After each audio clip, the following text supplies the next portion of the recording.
If you've been waiting for an electric car from Mazda, well, you're looking at it. This is the Mazda MX-30. It's their first ever electric SUV, and it's a pretty interesting car. It's very quirky, and it is a very nice car to drive, but it's sort of like the Lexus LFA, because back when the LFA came out, it was a brilliant example of Japanese design and engineering, but it sort of didn't really match the competitors at the time. But these competitors now are worth a lot less than what the Lexus LFA is now, because a lot of people are appreciating what went into the LFA back in 2011. Now we're in 2022 and we have a lot of SUVs around and a lot of electric cars to choose from. So why would you consider looking at an MX-30 when it only has 200 kilometers of electric range? A lot of people seem to stop there, but I'm convinced that if you know that you don't need that much range for your electric car, or maybe a second car, or this is your primary city car,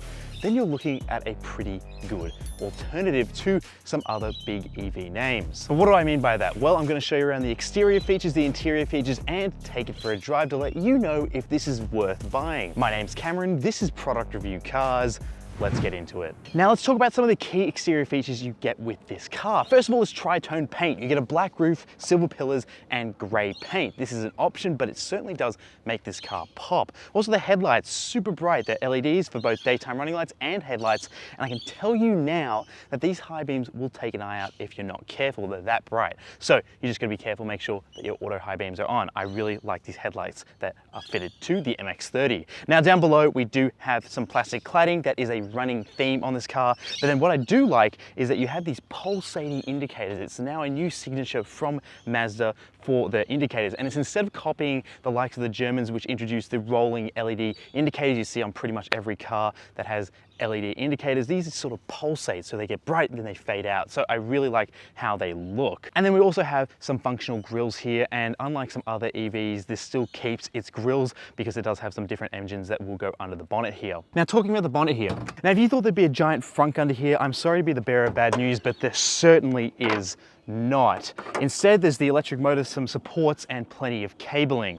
Now along the side, you get 18-inch alloy wheels, and you also get Bridgestone tires. And then also there's plenty of plastic cladding here along the side. You have some around the wheel arches, down below, and then towards the back. We also get black mirror caps on the outside with some cameras fitted to it, which helps us with parking. Now, we also do have one door handle on the outside because this car has a thing called freestyle doors. So as you can see here, this door opens to 90 degrees. And why would that be? Well, apart from being able to get in and out of this car a lot easier rather than having to squeeze like a traditional door, you also have a door that opens backwards like this. It's also known as a suicide door, just because back in the day there used to be some accidents with them because they faced the wrong way and it was a bit dangerous to open these. But now obviously they're still incorporated into cars today, like the MX-30, and that means you can sit down here, and according to Mazda this is meant to be a place where you can hang out because there's no B-pillar, and so this is meant to be the space where you can watch a movie or eat lunch or go to the park. These are serious things that Mazda reckons you can do with the lack of a B-pillar. And look, it's a really nice space, really easy to get in and out of. And then to wrap this all up, you do have some badging here to let you know that you are driving an electric Mazda, because there is a sticker here on the rear window that says electric. I really don't like that, but I do like the Mazda logo stamped here at the back in this silver trim. I really like how this silver pillar comes along the back and sort of makes these angry looking eyes and finishes quite nicely at the back. I also like how the roof has these sort of double bubbles in the roof design to help with aerodynamics. It's not as aggressive as some other double bubble roofs, but you can see it sort of running along here towards the rear spoiler. Here you have your rear wiper. It's not integrated anywhere, and look, if you need it, it's there, but it's a little bit sort of stuck on there. You've also got your e-Sky Active badge, which refers to the electric drivetrain we have in this car, and obviously MX-30, nice simple badging. And we've also got a big plastic bumper here at the back to continue with that plastic cladding theme. And then underneath we have no muffler. Instead, we have lots of aerodynamics to help enhance your electric range. Now, it's a bit disappointing that the Mazda MX-30 doesn't come with an automatic tailgate when many of its competitors do at this price point, but you do get a button here to lock the car just from the boot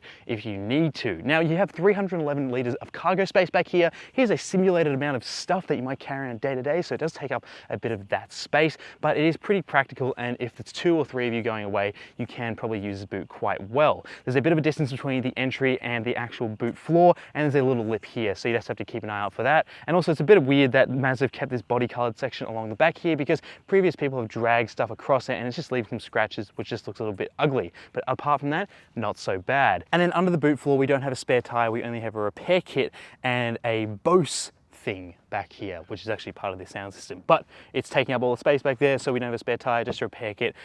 Again, slightly annoying, but not many EVs come with full spare tires anymore. And then the seats in the back fold in a 60-40 split, which is, yep, practical enough so you can carry around 2 people and then fold the seats down. So that's what you get with the MX-30's boot space. Now the interior of the MX-30 is where I think this car really shines. The exterior is really nice to look at and quite pretty and has some cool features, but the inside is where it's at. Now the MX-30's designers at Mazda were really conscious to develop a car that's meant to be relaxing. They reckon EVs are one of those things that are just meant to help you relax when you drive. There's no unnecessary drivetrain noise, engine noise, exhaust noise to stress you out, plus the traffic noise that you hear. Instead, they're trying to create like a sanctuary on wheels, and I really appreciate that because it works.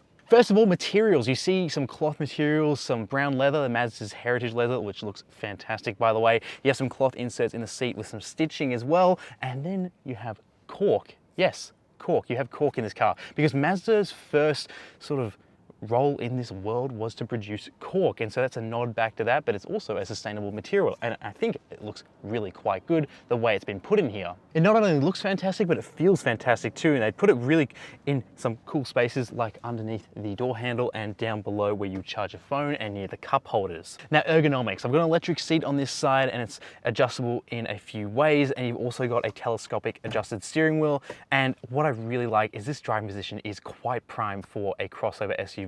I feel sat down in my seat, I feel like I'm in the car, I feel like I want to be holding the steering wheel at 9 and 3 all the time because I really feel connected to this car the way I'm sitting in it.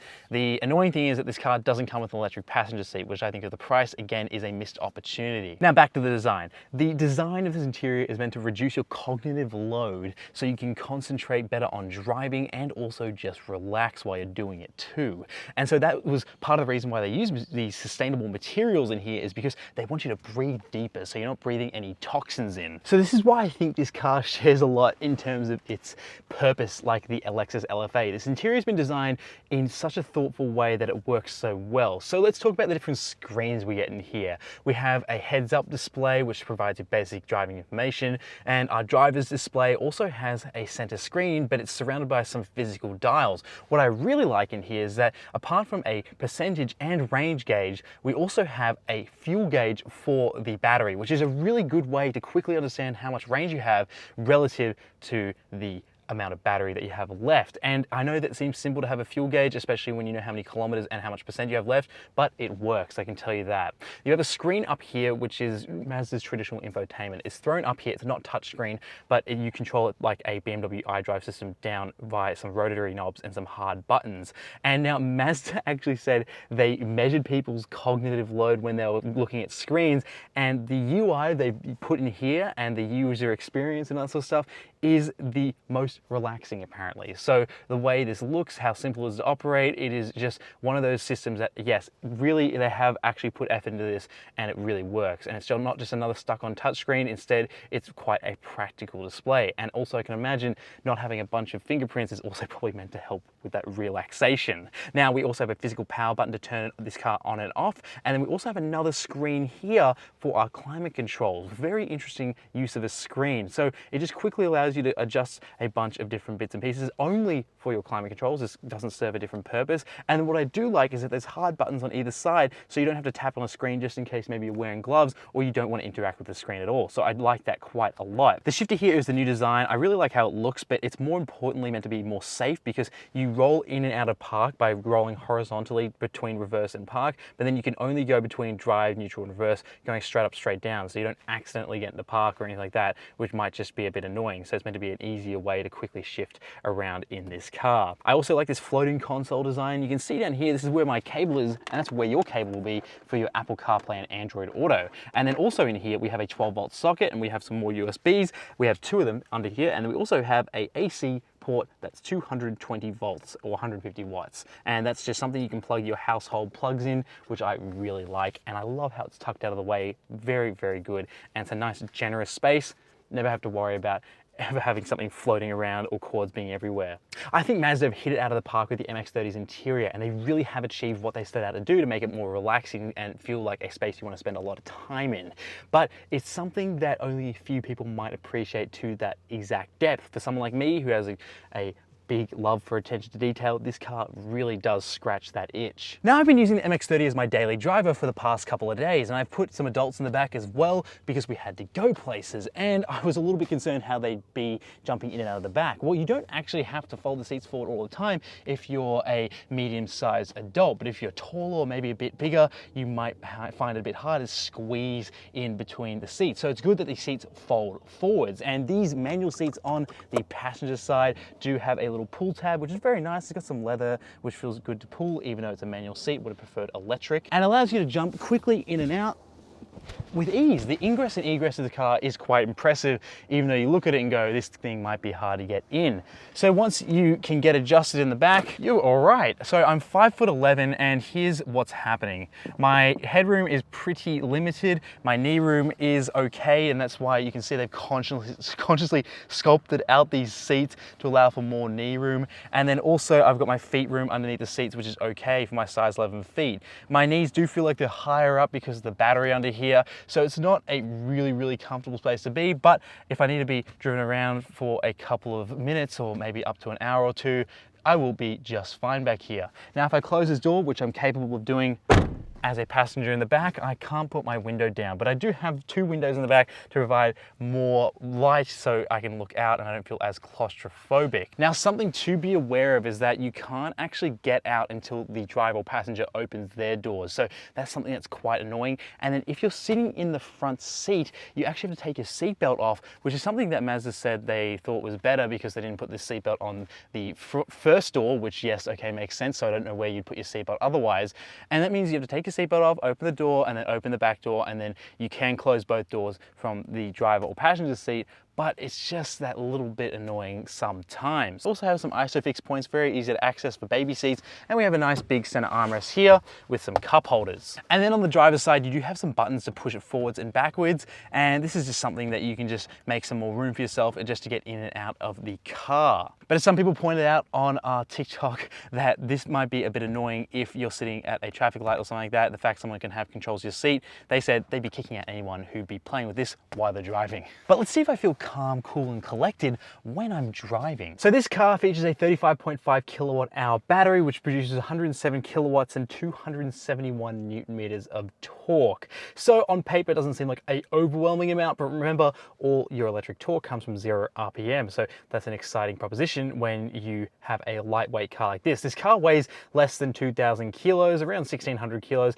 and that means that it's not going to behave like other EVs. It's going to feel a little bit more sprightly on its feet. And let me tell you, it really does make a difference when you have a smaller battery, but the trade-off is, and the biggest consequence is, that you get less range. Now, day to day, that range has been doing me absolutely fine, and I have been struggling to run it down beyond half for my driving that I do all the time, but it is worth keeping an eye on because it can quickly run away if you all of a sudden have to go for a quick trip and then your range is actually like a half or a quarter tank full, and then you have to wait to charge up again. But it's just like a petrol tank. As long as you keep an eye on it and you're always charging when you can, for a car like this, you'll be fine. So this car is a really relaxing car to drive. I really like the seating position in here. It's quite good.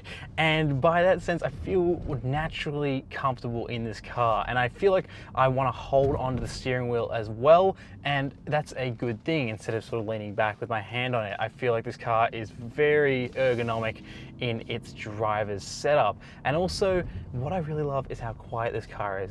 There are a few bits of rattling that happens around this car, and especially with the glove box, because there's a big manual in there, and it's almost like Mazda tested this car without the manual sitting in there and going, yep, it's quiet, then we gotta chuck the manual in, because it sometimes bashes inside that and creates a bit of a racket. Mind you, everything you're hearing in here is a little bit exacerbated because this is a completely silent electric car, so you're gonna get some rattles and squeaks that you're gonna hear more than you would in other cars, but overall, it's pretty quiet. Now you can hear that fake engine sound whirring in the background. It is quite interesting. It's like a Jetson style sound. And look, it's not that annoying, and it does help you sort of place a frame of reference for how fast you're going. So that's a good thing, and how quickly you're accelerating. But there is lots of sound editing in here, and Mazda have really worked hard to make sure that that attention to detail also goes to how this car is constructed. So really, the outside road noise is quite minimal in here. Now, as for acceleration, well, this car is tuned quite interestingly, because Mazda have gone ahead, and their core purpose being this is a comfortable and relaxing car to drive. So when you're just dabbing on and off the throttle and just rolling onto it, the car doesn't put all its power down all at once. There are no drive modes in here, so it's all sort of on the fly adjusting. So when I go to slowly roll on the throttle, which I do like from that floor mounted accelerator, really easy to slowly control, it just seems to sort of, you know, gradually increase its power. It doesn't seem to go jerk right off the line, because that can happen with some electric cars. They put all the power down the second you put your foot down, and if you've been driving a petrol car, you're not used to that. So that is good to have that adjustable power delivery. Now when I go to stomp on it, that's when the car will wake up, and so it goes, oh yep, and it's very quick to respond. This car is not a slouch when you need to go for quick overtakes or go dart somewhere on the road. It is really quite quick to respond, and all that electric power comes on nice and strong and quick. And now driving around, you can feel that low center of gravity. It is quite interesting to experience after driving a bunch of electric cars, because other electric cars have the giant battery pack below the cabin, and it just feels like a nice low center of gravity. And that's not a problem at all, but it is extra weight, and you can't mask weight. So that means brakes feel doughy, the driving experience can sometimes feel a bit lofty, all that sort of stuff, where the MX-30 doesn't have that massive battery, and so it just feels lightweight. But also you have the performance of an electric motor, and then you get a really rewarding driving experience. I absolutely love driving this thing. It's been really fun, and someone who has driven a lot of sports cars and all that sort of stuff, I really feel connected to the road via this car, which is quite an interesting thing to say, especially coming from a crossover. Now there are 5 adjustable regenerative braking modes, so you have these paddles here to dial it in, or you can actually relax the regenerative experience in here to actually allow this car to freely roll forwards, which is quite interesting. I haven't really experienced any regenerative braking that allows you to go the opposite direction, so usually it's a number between 1 and 3, and then you have usually a 1-pedal driving mode. This car does not have a 1-pedal driving mode, so you do have to press the brakes when you come to a stop, which I find, you know, a bit lame. I think this car could have done with a 1-pedal driving mode, because that's part of the benefit of driving an EV and quite fun. And you can actually go the other way and let this car coast. So I can go up to the full amount, lift off the accelerator, and I'm doing the exact same speed, even increasing speed, which is quite a surreal experience. And it sort of feels like you're driving around on a train track. That's the best way to describe it. It's sort of like you accelerate, but you keep gliding forwards, which I think is a really pleasant driving experience and something quite unique for the MX-30. What's cool with this car is that the suspension, the brakes, the accelerator tune, all that stuff working in conjunction so your head does not bobble around in this car. That is actually what Mazda set out to do, and it's working really well. So if I go to do a slow down here, my head isn't lurching forward, and passengers have experienced this and said, yes, it is a very smooth car to drive. And that is something that a lot of electric cars around this price point can suffer from is that they get that experience of feeling here, accelerating, decelerating, because you're getting that regenerative braking, and then you get that instant torque, and it can sometimes feel a little bit motion sickness inducing. So it's good that the MX-30 set out to try and eliminate that, and it really does do a good job of making sure that the cabin feels still while also you are moving at a pretty reasonable pace. So Mazda claims that from a household plug between 20 to 80%, it will take you 9 hours to charge this car using the provided plug. If you upgrade your home system to a faster charger, you will see a charge time between 20 to 80% of 3 hours. And then if you go to this is a 50 kilowatt fast charger, which are popping up around the places, and you can see here I've only got one space here in my local area, so it can sometimes be a bit hard to get this space, but when you do get it, it will take you 36 minutes between 20 to 80% according to Mazda. What's cool is that this battery is also thermally controlled. It's cooled, so it stays within its optimum temperature range, which I think is quite good and nice and intelligent. But this is just something that I wish charged a little bit faster, considering we have a limited range compared to other cars in this price point. Now, should you buy one of these? Well, to quickly wrap it up, if you missed the BMW i3, I found your next car, because they don't make that anymore. And if you only drive short distances and drive cars like a Fiat 500 and don't really want another petrol car, but don't really see yourself buying a big expensive EV and don't really want all that extra range, but also appreciate a fantastic city car, well, the Mazda MX-30 Electric is for you. But this is very hard to justify for someone like myself who'd be spending quite a lot of money on a car like this and not getting equivalent range to the Polestar 2 or the Tesla Model 3, which I could buy for around the same cash. Now, I've really enjoyed my week with this car. It's been really relaxing, a fantastic daily driver, jumping into the city and driving around my local area. It's been awesome. So for people who appreciate that, appreciate Japanese design, and appreciate really thoughtful attention to detail, this car is certainly for you. And it is definitely like the Lexus LFA of the crossover world, but it is lacking in one significant area, and it's not a 0 to 100 time, because those don't really matter. Instead, that range is going to be a bit of a limiting factor for a lot of buyers around this price point. And for myself, I don't think I could justify owning one of these as my only form of transportation, only because I can't go further than 200 kilometers without charging and waiting around 36 minutes to charge. So that's something that you do have to keep an eye on if you plan to do that often. But I will end this by saying, don't completely discount this because of the range. Definitely go check it out and then figure out if this is the car for you. But honestly, if you know that you need more range than that, then it's harder to go and say check it out, because that is a severe limiting factor. And I wouldn't mind if Mazda did a facelift with some more range without having to make us go buy a mild hybrid version or a petrol version of this car, because I think this car is brilliant as an electric car. And so with all that said, thank you so much for watching. My name's Cameron. This is Product Review Cars. Make sure you're subscribed so you don't miss out on a single electric car review, and I'll see you in the next one.